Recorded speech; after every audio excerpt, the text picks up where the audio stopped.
আসসালামু আলাইকুম রহমতুল্লাহি ওয়া বারাকাতুহু। হ্যালো এভরিওয়ান, সবাই কেমন আছেন? আশা করছি আপনারা সবাই অনেক বেশি ভালো আছেন। This is Imran from Australia and this is Antar is on. Alright, so today in this video we're going to be talking about how you can manage a part-time job after arriving in Sydney.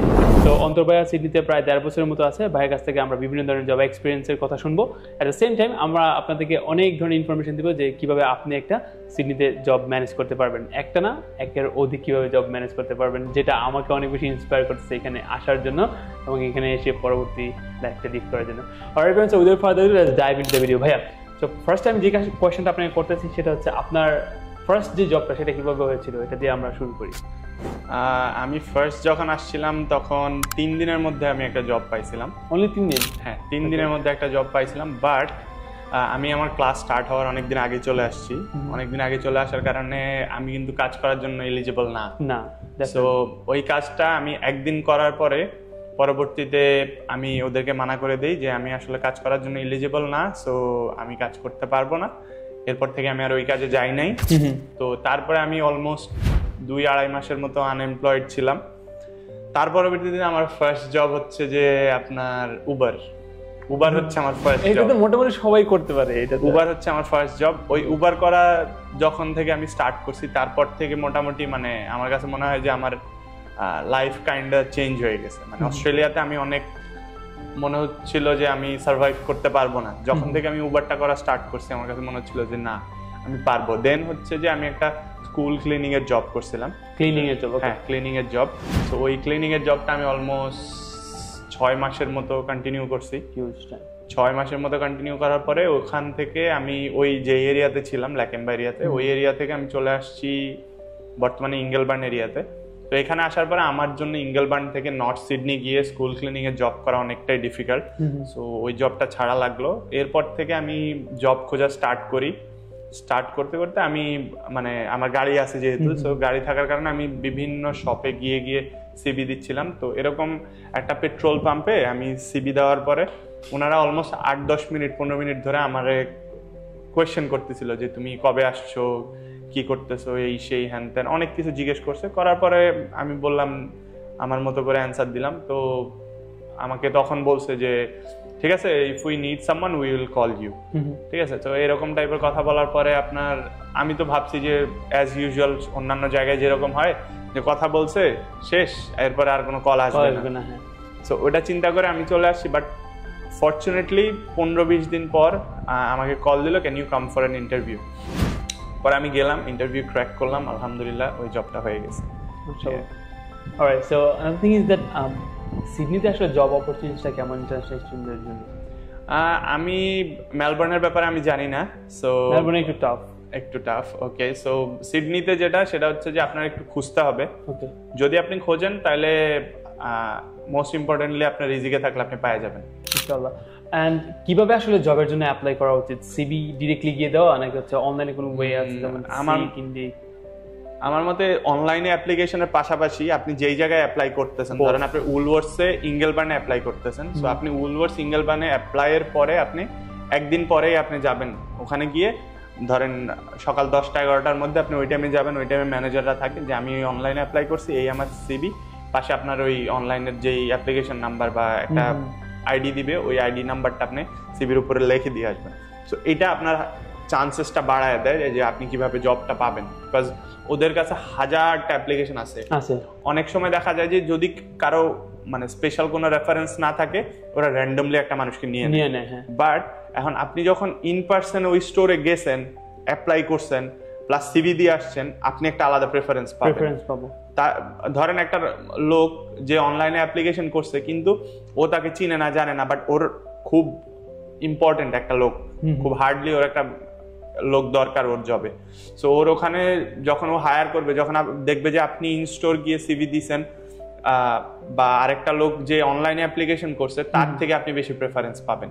So আলাদা একটা priority create করে right. Plus আরেকটা tips সেটা হচ্ছে আপনি যখন civil বানাবেন বেশি প্রিন্ট করবেন না। কেন বেশি প্রিন্ট করবেন না? তার কারণ হচ্ছে যে আপনি যখন প্রিন্ট করবেন করার টাইমে আপনি যেই এরিয়াতে আজকে অ্যাপ্লিকেশন করতে যাবেন, আপনি ক্যাম্বেলটাউন এরিয়াতে অ্যাপ্লিকেশন করবেন, ক্যাম্বেলটাউন, ইঙ্গেলবার্ন, ম্যাকুয়ারি ফিল্ডস, মিন্টো, আপনি এই এরিয়াতে আজকে অ্যাপ্লিকেশন করবেন বা সিভি দিবেন আজকে, আপনার ওই সিভির অ্যাড্রেসে আপনি ইঙ্গেলবার্ন এরিয়া দিয়ে দিবেন বা মিন্টো এরিয়া দিয়ে দিবেন, যেখানে যাবেন আপনি এরিয়াটা কাছাকাছি অবস্থানে থাকলে, কাছাকাছি অবস্থানে আপনি যখন আপনার সিভিতে লিখবেন তখন হচ্ছে যে আপনার ওরা বলবে যে না ছেলেটা তো কাছেই আছে, আমরা এনি টাইম ওকে নিতে পারি, অ্যাটলিস্ট ক্যাজুয়াল হিসাবে নিয়ে নেই, আস্তে আস্তে কাজ ভালো থাকলে পার্ট টাইম নিয়ে নেব। এটা একটা টিপস যে আপনি কিভাবে ধরেন যে অ্যাটলিস্ট ওদেরকে অ্যাট্রাক্ট করতে পারবেন। ওকে, সো আরেকটা জিনিস খুবই ইম্পর্টেন্ট একটা কোয়েশ্চেন, ওকে, অনেকে জানতে চায়, সো সেটা হচ্ছে মেয়েদের জন্য আসলে সিডনিতে জব অপরচুনিটিটা কেমন, কোন কোন ধরনের জব মেয়েরা করতে পারে? টু বি অনেস্ট, মেয়েদের যদি গায়ে জোর থাকে, ছেলেরা যে জব করতে পারে সব জবই মেয়েরা করতে পারে। এখানে কোনো ডিসক্রিমিনেশন নাই যে তুমি মেয়ে এই করতে পারবা না, তুমি ছেলে এটা করতে পারবা। সো এরকম টাইপের কোনো ডিসক্রিমিনেশন নাই, আপনি যেটা চান আপনি ওটাই করতে পারবেন। So up to you, whatever you want to do you can do it. But তারপরও মেয়েদের কিন্তু কিছু কিছু জায়গাতে মানে মানানসই হয় বা হ্যাঁ, ধরেন টু বি অনেস্ট মেয়েদের জন্য সবচেয়ে মানানসই জব হচ্ছে আপনার রেস্টুরেন্ট জব। তারপর ফ্রন্ট ডেস্কের জব, প্লাস আরেকটা জব হচ্ছে সেটা হচ্ছে কাস্টমার সার্ভিস। একটা পেট্রোল স্টেশনে কাস্টমার সার্ভিস, অথবা উলওয়ার্ডস, কোলস, আলদি, যে কোনো জায়গায় কাস্টমার সার্ভিস, এগুলো অনেক বেশি মানায়। ধরেন ছেলেদের মতো ট্রলি যদি মেয়েরা ক্যারি করে কিংবা উবার, হ্যাঁ এগুলো আসলে মেয়েদের সাথে যায় না অনেস্টলি। বাট স্টিল যদি করতে চায় কোনো সমস্যা নেই, এখানে কেউ জাজ করবে না। বাট এখন যার যার প্রেফারেন্সের উপর যে যেই ধরনের কাজ করতে চায় ওগুলা করতে পারে। বাট মেয়েদের ক্ষেত্রে মোস্ট লাইকলি তারা জবগুলো তাড়াতাড়ি পেয়ে যায়। I don't know the reason, there is some reason. I don't know either. By the way, so let's talk about another point about getting a job here in Sydney. সেটা হচ্ছে মানে এটা কি আসলে মানে কাজ করে এখানে যে রেফারেন্সটা অনেক বেশি, এখানে কি বেশিরভাগ রেফারেন্স প্রয়োজন হয় সিডনিতে জব করার জন্য, নাকি নরমালি আপনি গেলেও নরমাল আপনাকে হায়ার করে নেন? অনেস্টলি রেফারেন্স অনেক ইম্পর্টেন্ট। আর যদি আপনার রেফারেন্স না থাকে এন্ড যে এমপ্লয়ার হায়ার করবে তার যদি খুব ব্যাডলি একটা লোক লাগে তাইলে সে আপনাকে নিবে। বাট আপনার আগে যদি ধরেন একটা লোক সে ওখানে কাজ করতেছে এন্ড ম্যানেজারের সাথে খুব ভালো সম্পর্ক, এখন ওই ম্যানেজারকে বললো যে দেখো আমার একটা ভাতিজা আসছে, আমার একটা ভাগিনা আসছে, ওর জব প্রয়োজন, এখন ও তোমার এখানে অ্যাপ্লাই করছে, তুমি দেখো, ও কি ওই লোকটাকেই হায়ার করবে? মানে যে রিলেটিভের মাধ্যমে আসতেছে তাকেই অবশ্যই হায়ার করবে, অবশ্যই প্রায়োরিটি দিবে। কিন্তু যে ধরেন যে আপনার র্যান্ডমলি অ্যাপ্লিকেশন করছে সে অবশ্যই প্রেফারেন্স কম পাবে। বাট যদি ওখানে ধরেন কারো কাছের মানুষ বা রেফারেন্সের লোকজন না আসে ওটার ভিতরে, তাহলে অবশ্যই আপনার চান্স থাকবে।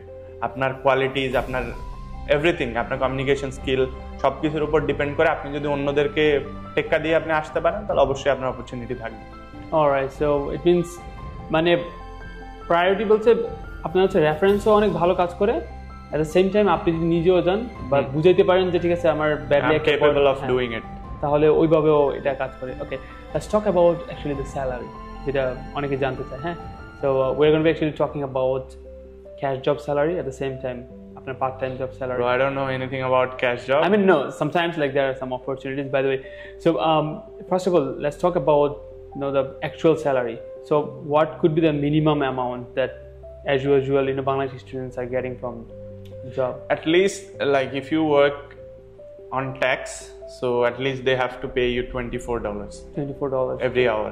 So at least 24. So it goes up to like $40 per hour. Okay. So 40, 45, 50, 60, 70, depends on where you are working and what sort of job you are doing, and also your experience, everything. So most likely স্টুডেন্টরা অত expensive মানে অত high স্যালারির job পায় না। So স্টুডেন্টদের বেশিরভাগই 25 থেকে 30-এর এই রেঞ্জের মধ্যে থাকে, 30-এর মধ্যে থাকে বা 35-এর মধ্যে থাকে ইউজুয়াল। আর ক্যাজুয়াল হলে মানে ওই 35 পর্যন্ত যায়, 34, 33 এরকম পর্যন্ত যায়। যদি পার্ট টাইম হয়ে যায় তাহলে 25, 26, 27 এর মধ্যে থাকে। অলরাইট, এন্ড যদি আমরা বলতে পারি যে ক্যাপ, ওইটার ক্ষেত্রে হয়তো বা মানে সর্বনিম্নটা আমি যেটা শুনছি যে সিডনিতে মিনিমাম 15 থাকে। ভাই 15 থাকে, কিন্তু আমি $10 কাজ করতে দেখছি। সমস্যা পড়লে তো এগুলা আসলে মানে খুবই মানে ইনহিউম্যান টাইপের কাজ কারবার, যে পোলাপানরা $10 দিয়ে কাজ করাচ্ছে। অনেক বাঙালি, ইন্ডিয়ান, নেপালি অনেকে রাজি হচ্ছে। আমাদের কিছু করার নাই, আমাদের সিচুয়েশনটাই এরকম যে আমরা ডেসপারেট। আই ডোন্ট নো কেন অস্ট্রেলিয়ান গভর্নমেন্ট এই ধরনের রুলস করছে যে স্টুডেন্টরা বেশি কাজ করতে পারবে না। হ্যাঁ, এখন দিন শেষে তারা 24 আওয়ার্স এর জব করতেছে, এরপরে অনেকে গিয়ে ওই ক্যাশ জবগুলা করা লাগতেছে, এন্ড ওই যে যেগুলা অসাধু লোকজন আছে তারা ওটার অ্যাডভান্টেজটা নিচ্ছে। তো দিন শেষে গভর্নমেন্টও ট্যাক্স পাচ্ছে না, আর এদিক দিয়ে হলো যে স্টুডেন্ট গুলোও বেনিফিটেড হচ্ছে না। Okay, I don't know what the reason behind it. Alright, another thing is that like আমার মনে হয় যে that could be another tip for Bangladeshi students যারা এই সিটিতে আসে, সেটা হচ্ছে বিভিন্ন ধরনের মানুষের সাথে কমিউনিকেশন বিল্ড আপটা করা। যেমন মসজিদে নামাজ পড়তে যাওয়া, তো মসজিদে নামাজ পড়তে গেলে দেখা যায় কথাবার্তা হয়, তাদের মাধ্যমে কিন্তু মানে বোঝানো যায় যে I badly need a job.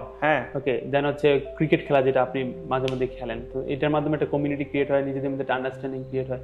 আমার মনে হয় যে ওইভাবেও কিন্তু একটা জব ম্যানেজ করা পসিবল এখানে। তো এখন আপনি যে জব টপ করেন, আপনার কোন ধরনের প্রবলেমগুলো হয় আসলে জবের পাশাপাশি? কি আপনি স্টাডিটাকে ভালোভাবে ফোকাস দিতে পারতেছেন, বা অ্যাজ ইউজুয়াল স্টুডেন্টরা কি এটা পারতেছে যে জবের পাশাপাশি স্টাডিটাকে ভালোভাবে ফোকাস দেওয়া, বা এটার মধ্যে গুরুত্বপূর্ণ বিষয়টা কি হওয়া উচিত আমাদের? আমার কাছে মনে হয় যে আপনি অস্ট্রেলিয়াতে আসছেন, মেইন ফোকাস হচ্ছে আপনার পড়াশোনা। কেউ যদি চিন্তা করে যে আমার কাজ হচ্ছে টাকা কামানো, তাহলে আপনার প্রেজেন্ট ব্রাইট, আপনার future dark. Yeah, that's true. আপনার এরকমই। সো এখন যদি কেউ চিন্তা করে আরে আমি 2-3 বছর থাকি, 4 বছর থাকি, 5 বছর থাকি, টাকা পয়সা কামাই, এরপর চলে যাবো, বাড়ি গাড়ি করে that's up to him. But এখন কারো যদি চিন্তা করে না, লং টার্ম চিন্তা ভাবনা, যে আমি আপাতত কিছু কম কামাই, একটু পড়াশোনায় ফোকাস করি, একটা ভালো জব পাই, তখন আমি ভালো টাকা কামাবো, তখন আরো রিল্যাক্সে থাকবো। নাহলে আজীবনই আমি ওই ডিশওয়াশিং আর আজীবনী উবার, আজীবনী মানে যত ধরনের অড জব আছে ওইগুলাই করে যেতে হবে। So it's up to you what you want to do in your future. Yeah, one more thing I just want to know about Sydney, that is like যদি কেউ কোন স্টুডেন্ট সে যদি একটা বিজনেস রান করতে চায়, সে কি পারবে এখানে? আর বিজনেসের মধ্যে অন্য মানুষকে জব অপরচুনিটি দিতে চায় যে ঠিক আছে আমি একটা ছোট বিজনেস রান করতে চাচ্ছি, তুমি আসো এখানে, মানে স্টুডেন্ট হিসেবে কি এটা কি পসিবল এখানে? হ্যাঁ, আপনি যদি স্টুডেন্ট অবস্থায় থাকেন, as far as I know, so আপনি একটা বিজনেস করতে পারবেন। বাট ওইখানে আপনার অ্যাটলিস্ট একটা লোক লাগবে যার হচ্ছে যে এখানে মানে কি বলে পার্মানেন্ট রেসিডেন্সি আছে। বাট ওটাও খুব একটা ইম্পর্টেন্ট না, যদি মানে আপনি ওই লোকটা রাখার কারণ কি, ধরেন যে আপনি এখানে তো স্টুডেন্ট, আপনার কাজের রেস্ট্রিকশন আছে, সো যখন তার আন্ডারে আপনি থাকবেন, সে আপনাকে স্যালারিটা পে করতেছে, সো এখানে আপনার আওয়ার্স হলো তার হাতে। সো এখানে সে চাইলে অ্যাকোমোডেট করে আপনাকে 24 আওয়ার্স পে করতে পারে। এরপরে আপনি ধরেন যে 24 আওয়ার্স আপনার পে রেটটাও হাই দিতে পারে, যেহেতু আপনার নিজেরও এখানে রেস্টুরেন্ট, আপনার নিজের রেস্টুরেন্ট বা আপনার নিজের বিজনেস, সো আপনার যেহেতু একটা কন্ট্রিবিউশন আছে, সো সে চাইলে আপনার পে রেটটা $60 $70 করে দিতে পারে। 24 আওয়ার্স $60 হোয়াট এভার, মানে আপনি যত ঘন্টা কাজ করবেন 24 আওয়ার্সের, আপনার পে রেটটা বাড়ায় দিয়ে ও আপনাকে পে করতে পারে। সো এই আর কি, আপনার যদি নিজের বিজনেস হয়, আপনি চাইলে অন্য মানুষকে ওখানে অ্যাড করতে পারবেন। সো বাট উনি হইতে হবে ফরেন, উনি হইতে হবে যে আপনার সিটিজেন। হ্যাঁ, সিটিজেন আর who has got the full PR অথবা citizen whatever. Alright, and lastly that I want to actually talk about যে আমাদের বাংলাদেশি থেকে আমরা যারা আসি, মোস্ট প্রবলি অন্য আদার কান্ট্রির মানুষ নিয়ে কথা বলতে চাচ্ছি না, আমরা জবের প্রতি অতটা রেসপেক্টফুল হই না। সো এই বিষয় নিয়ে আপনার যদি কোনো কিছু বলার থাকে আপনার এক্সপিরিয়েন্স থেকে, আমরা দেখা যায় ভালো করে যেমন চাচ্ছে ওইরকম করছি না, বা ঝগড়াঝাটি কনফ্লিক্টের মধ্যে জড়াই যাচ্ছি, মানে এই জিনিসটা আসলে নরমাল। আপনার জবের সাথে আপনার মানায় নেওয়া বা আপনার এখানে অনেকের সাথে কনফ্লিক্ট হওয়া, এটা নরমাল হিউম্যান নেচার। আপনার একজন আইসা বলবে যে এই তুই এটা এইভাবে করতেছিস কেন, আপনার গায়ে লাগবে, অনেস্টলি লাগবে। আপনার যেই রকম ব্যাকগ্রাউন্ড থেকে আপনি বিলং করেন না কেন, আপনার গায়ে লাগবেই, যে যেভাবেই বলুক। সো এখন দেখা যায় যে অ্যাটলিস্ট এগুলো একটু সহ্য করে নিতে হবে। অ্যাট সাম পয়েন্ট গিয়ে আপনি ওই জায়গায় একটা জায়গা যখন তৈরি করবেন, সে আপনাকে একটা কথা বলার আগে 5 বার ভাববে। হ্যাঁ, সো আপনি অ্যাটলিস্ট 2-3 মাস 6 মাস ধরে একটু সহ্য করে নেন, ওই জায়গায় স্টেবল হন, একটু ম্যানেজার মালিক সবার সাথে আপনার একটা ভালো সম্পর্ক হয়ে গেলে সবাই আপনার সাথে কথা বলার আগেও মানে চিন্তা ভাবনা করে কথা বলবে।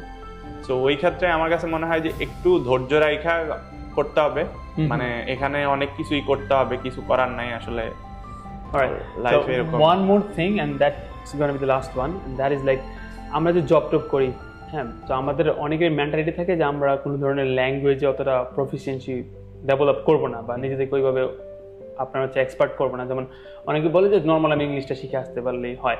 তো আপনার জব এক্সপিরিয়েন্স কিংবা আপনি যে সারাউন্ডিংয়ে যে জব মানে যাকে দেখতেছেন সবাই জব করতেছে, ওইখানে ইংরেজি শেখাটা এবং এটার মাধ্যমে বলার মাধ্যমে যে জবের কমিউনিকেশনটা ভালো করে ক্রিয়েট করা মানুষের সাথে, ওইটা কতটুকু গুরুত্বপূর্ণভাবে আপনি দেখতেছেন?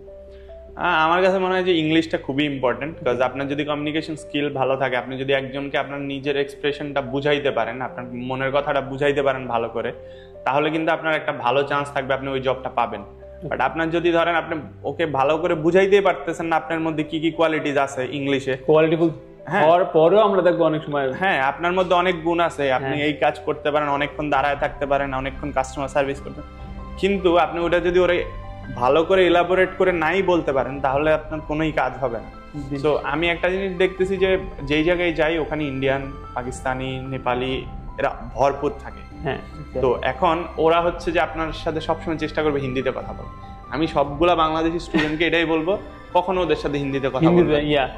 হিন্দিতে একবার আপনি ওদের কথার মধ্যে পড়বেন, ওরা জীবনে আপনার সাথে ইংলিশে কথা বলবেন, আপনার ইংলিশের 12টা বেজে যাবে। ঠিক আছে, ওরা কোনো ওয়ারিডই না, ওরা ওয়ারিডই না ইংলিশ নিয়ে। ওদের কথা হলো ওরা হিন্দি বলে কোনো রকম চলতে পারলেই হলো। তো আপনারা আপনাদের মাথায় এটাই রাখবেন যে আমরা ইংলিশ ছাড়া কথা বলবো না। ইভেন আমি যে জায়গায় কাজ করতেছি আমার ওখানে অনেক নেপালি, পাকিস্তানি আছে, ওরা অলওয়েজ আমারে বলে ডু ইউ নো হিন্দি, যার সাথে ফার্স্ট টাইম ইন্টারঅ্যাকশন হয়, do you know Hindi? I don't know. না, ইন্ডিয়ানরা এটা common question, do you know Hindi? Not even Indians, Nepali ওদের ভাষাও হিন্দি না, স্টিল ওরা হিন্দি বলতে চায়। হ্যাঁ, আমি straight forward no, I don't know Hindi. ঠিক আছে, ওরা যদি হিন্দি বলেও আমার সাথে, আমি বলি যে আমি হিন্দি বুঝি বাট বলতে পারি না, কিন্তু আমি বলতেও পারি, বুঝিও, সবকিছুই পারি, কিন্তু আমি কখনোই বলি না যে আমি হিন্দি পারি। তো ওদের সাথে আমি সবসময় ইংলিশে ইন্টারাকশন করি, যে জিনিসটা হলো যে আমার নিজের স্পিকিং স্কিলও ডেভেলপ করবে। আমি যদি কন্টিনিউয়াস হিন্দির উপরে থাকি আমার ইংলিশ এমনিতেই বাজে হয়ে যাবে, আমি যদি কন্টিনিউয়াস বাংলার উপরে থাকি আমার ইংলিশ বাজে হয়ে যাবে। সো আমি ট্রাই করি যে আমি ওদের সাথে অলওয়েজ মানে ইংলিশে কথা বলার জন্য। সো এটা সবার জন্য একটা সাজেশন থাকবে যে সবাই ইংলিশে কথা বলার ট্রাই করবেন, কারণ আমরা তো অলরেডি অনেকটা সময় এটা শেখার জন্য অতিবাহিত করছি আমাদের দেশে, আমরা অনেক স্যাক্রিফাইস করছি। তো আমাদের উচিত এটাকে ইউটিলাইজ করা এখানে। আর একটা কথা হচ্ছে, আমরা যখন বাঙালি একসাথে হই, তখন যদি একটা বাঙালি মানুষ আপনার সাথে ইংরেজিতে কথা বলার চেষ্টা করে এবং আপনার যদি ওই অ্যাবিলিটিটা থাকে ইংলিশে কথা বলার, আমি রেকমেন্ড করবো আপনিও চেষ্টা করেন ওর সাথে ইংলিশে কনভারসেশনটা চালিয়ে যাওয়ার। ওকে, ওনাকে ফোর্স করবেন না যে আপনি বাংলায় বলেন ভাই, বাংলায় বলেন, আপনি বাংলাদেশে আপনি বাংলা বলেন, যেহেতু আপনারা দুজনে বুঝাইতে পারতেছেন একে অপরকে। বাট এরকম যদি হয় যে সে স্ট্রাগল ফেস করতেছে ইংলিশে কথা বলার, বাট আপনি চেষ্টা করতেছেন অনেক বেশি ইংলিশ বলার, আপনার যে দক্ষতাটা শো করার, সেক্ষেত্রে আমি আপনাকে রেকমেন্ড করবো আপনি এই দক্ষতাটা না শো করে আপনি বাংলাতে শিফট করেন, তাকে ইজি করে দেন যেন সে খুব সুন্দরভাবে আপনার সাথে কমিউনিকেশনটা করতে পারে। আমরা অনেকে শো অফ করার জন্য ধুমধাম ইংলিশ বলে, আমি নিজেও এটা দেখছি। আমি একটা লোকের ডেলিভারি দিতে গেছি, তো সে বাঙালি, হ্যাঁ ওকে, আমার সাথে খুব ইংলিশ বলে ফাটাই দিতেছে। ওকে, আমি যখন ওর সাথে ইংলিশ বলা শুরু করছি, ওর ইংলিশ কিরকম ভাঙা ইংলিশ, বুঝতে পারছি না, ঠিক আছে। এখন ও যখন বলা স্টার্ট করছে আমি চুপ করে শুনতেছি, আমি বলা স্টার্ট করছি, এখন আমার ওকে ভাইয়া ঠিক আছে, ওকে, তখন আমার সাথে বাংলাতে এসে পড়ছে, ওকে ভাইয়া ঠিক আছে, দ্যাটস গুড। লাইক না, যদি একটু জাস্ট কয়েক সেকেন্ড কথা বললে তো আমরা বুঝতে পারি যে সে কি চাচ্ছে, কিভাবে কথা বলতে চাচ্ছে। If you think you are smarter than him and you can speak better than him, then you should speak with him in English. But if you think, oh, this guy is smarter than me, this guy is speaking better than me, then ওর সাথে পাঙ্গা নেওয়ার দরকার নেই, normally আপনি বাংলাতেই কথা বলেন, শেষ করে কাজটা শেষ করে চলে আসে। Alright everyone, so that's all for today, and thank you very much Bhaiya for coming in my YouTube channel, and definitely Bhaiya has got a YouTube channel, Antor is on. Alright, so do subscribe his YouTube channel if you love me guys. Definitely you will love him as well, because we are in the same, like under the same shade, we are like family. So that's all about for getting a job here in Sydney. So I hope that Bhaiya properly ভালোভাবে explain করতে পেরেছে, সবকিছু সুন্দরভাবে mention করেছে যে কিভাবে আপনি একটা জব সিকিউর করতে পারবেন, কিভাবে জবের প্রতি একটু রেসপেক্টফুল থাকবেন, অ্যান্ড অ্যাট দি এন্ড কিভাবে আপনার যে কমিউনিকেশন স্কিল বলেন বা জবের যে পজিশন সেটাকে ডেভেলপ করবেন বিশ্বাস অর্জন করার মাধ্যমে। সবগুলি আমরা কভার করতে সক্ষম হয়েছি। সো দেখা হচ্ছে আপনার সাথে নতুন একটা ভিডিওতে নতুন একটা দিন। So till then take care, বাবা, এন্ড আপনার সবাই ভালো থাকবেন। ভাই আপনার যদি কিছু বলা থাকে, যে আমার 20,000 সাবস্ক্রাইবার হয়ে গেছে, আপনি বলতে পারেন। হ্যাঁ অবশ্যই, ইমরান ভাইয়ের 20,000 সাবস্ক্রাইবার হয়ে গেছে, and congratulations to him, and also I am struggling with my subscription because I'm not posting a lot of videos, so inshallah I'll be posting a lot of videos from now on. Inshallah. So keep in So do touch with subscribe me, his do YouTube subscribe channel to and my make him channel. 20,000 so that we can actually go together. Okay, Alright. এরকম করার দরকার নেই যে এক ভাইয়া মনে করেন regular video upload করতেছে তারাই জাস্ট উপরে নিতেছি, বাট আরেক ভাইও সেম ভিডিও আপলোড করতেছে হয়তো একটু ধীরে, তারে একদম কেউ আমরা ফলো করতেছি না। It's not like that, just সবাইকে একসাথে নেন, কারণ অ্যাট দি এন্ড আমরা সবাই একই ধরনের কাজ করতেছি আপনাদেরকে সাহায্য করার। আপনাদের আমরা অনেক কিছু স্যাক্রিফাইস করে এই ভিডিওসগুলো মেক করি। অ্যাকচুয়ালি আমরা জব প্রবে না গিয়েও কিন্তু অনেক সময় ভিডিওস মেক করি শুধুমাত্র আপনাদের যে কোয়েশ্চেন, সেই কোয়েশ্চেনগুলো ইজি করে দেওয়ার জন্য, যেন পরবর্তীতে আপনার কোনো ধরনের প্রবলেমে ফেস না করেন। আর everyone, so I hope that আপনারা বুঝতে পেরেছেন যে আসলে আমরা কতটা স্ট্রাগল করতেছি। আশা করছি আমাদের এই স্ট্রাগলটাকে আরও সহজ করার জন্য আপনারা আমাদেরকে বিভিন্ন ওয়েতে মোটিভেট করতে পারেন। আমাদের যে ভিডিওসগুলো আছে আপনাদের ফ্রেন্ড সার্কেলের সাথে শেয়ার করে, আমাদের ভিডিওসগুলোকে আপনারা হচ্ছে ভালো ভালো কমেন্ট করে অ্যান্ড আমাদেরকে ফিডব্যাক দেওয়া যায় আসলে কোথাও আমাদের ল্যাকিংসটা হচ্ছে, যেন আমরা পরবর্তীতে ইমপ্রুভ করতে পারি। অ্যান্ড ডেফিনেটলি 20,000 সাবস্ক্রাইবার্স উপলক্ষে একটা ইন্টারেস্টিং ভিডিও আমি আপলোড করার চেষ্টা করবো। I don't know, I am not actually giving you assurity that I will upload a video, but I will try my level best because this is Australia. I know we have schedule, so we need to actually complete all the things. So দেখা হচ্ছে নতুন একটা ভিডিওতে আপনাদের সবার সাথে, নতুন একটা দিনে। সবাই ভালো থাকবেন, সুস্থ থাকবেন, and Ramadan Mubarak. Ramadan Mubarak.